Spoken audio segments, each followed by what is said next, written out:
Space for radio, if you know what I mean. So I'm from New Zealand. That's not New Zealand, that's Australia. Where's New Zealand? Yeah, that's New Zealand. But you know what? I wasn't born in New Zealand, I was born in Canada. But then we moved back to New Zealand when I was only 6 months old.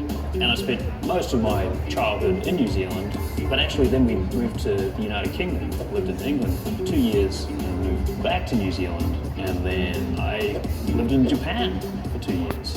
And oh yeah, that's where I met my wife. So she's from Orlando, but her parents are Indian. Oh, and I forgot to say, I studied in Canada. Yeah, that's right. I lived in Canada for a year. Then we moved to Orlando, and we got married in Orlando. Then we moved back to New Zealand, and actually that's where we had our first daughter, who was the only genuine Kiwi in the family. And we moved back to Orlando. Sorry. Confused myself. I grew up in the South Island of New Zealand. It's a very beautiful country. We go for hiking trips on the weekends, skiing trips in the wintertime, beautiful unspoiled beaches on our doorstep, camping and that kind of thing. So it's kind of like an outdoor paradise. And the food culture of New Zealand, it's kind of comfort food. I'm going to show you a little bit of New Zealand's classic cuisine. I'm going to make a pavlova. Now this is a New Zealand dessert that I learned how to make quite a long time ago, but it's something I really love to make with my family. Because I don't want to mess up my nice all black shirt, the national rugby team of New Zealand. It's actually quite simple. I'm going to take some eggs, take about 4 of these. Ooh. I'm going to put the egg white into the bowl there. Okay, now what I'm going to do is start adding my sugar.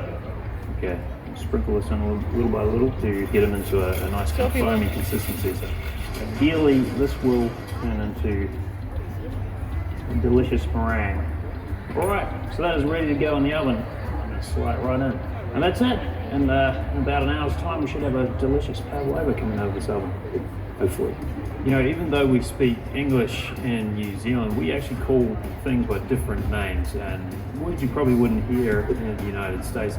So for example, lolly is what you guys would call candy, jandals, which are commonly known as flip-flops, togs, I guess you would call that a bathing suit here. And a chili bin is probably something you wouldn't have heard before. That is what Americans call a cooler. Also, Kiwi can be 3 things. It can be a person or a citizen of New Zealand. It can also be a Kiwi fruit, or it could be a bird as well, which is actually, oh look, there's a Kiwi right there.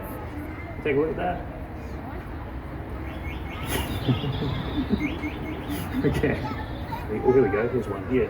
It's the national bird of New Zealand. They run around, they're endangered. There's another Kiwi there. Forgot about the pavlova. It's in the oven. I hope it's not burnt. It's not burnt. Ooh. It's okay, I didn't burn it. Oh, a bit of whipped cream. We wouldn't be putting blueberries on a Kiwi pavlova, but it's alright. Put strawberries, put raspberries, pavlova, the New Zealand dessert. I'm Matthew Petty, and today on Intersection. So I'm a reporter and host for WMFE. It's the NPR affiliate in Orlando. What I do is I host a public affairs show called Intersection. We focus on current events, politics, the arts, sports, a bit of culture, some music as well. Essentially, my job revolves around figuring out what the big stories of the week are, and then figuring out who in the Central Florida area we want to talk to kind of bring those stories to life. I've covered things like rugby matches, did some reporting on the All Blacks, which is the New Zealand national rugby team's cricket matches, and then I've also covered some serious breaking news stories that have been a bit uncomfortable. I was fortunate enough to fly to Antarctica as part of a reporting trip. This was the 50th anniversary of the New Zealand Antarctic base, Scott Base. We flew there in an American US Air Force military transport plane. We flew down there with Prime Minister of New Zealand at the time, Helen Clark, and Sir Edmund Hillary, who was a very famous New Zealander. His face is on the $5 bill.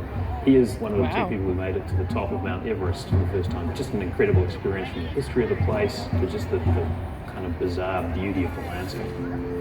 The great thing about Orlando is it's very diverse. As a journalist, as a person who is just kind of curious about people, it's a really fascinating place to live and work. A lot of stories you wouldn't necessarily think about end up having some kind of connection to Florida. All right. Thank you.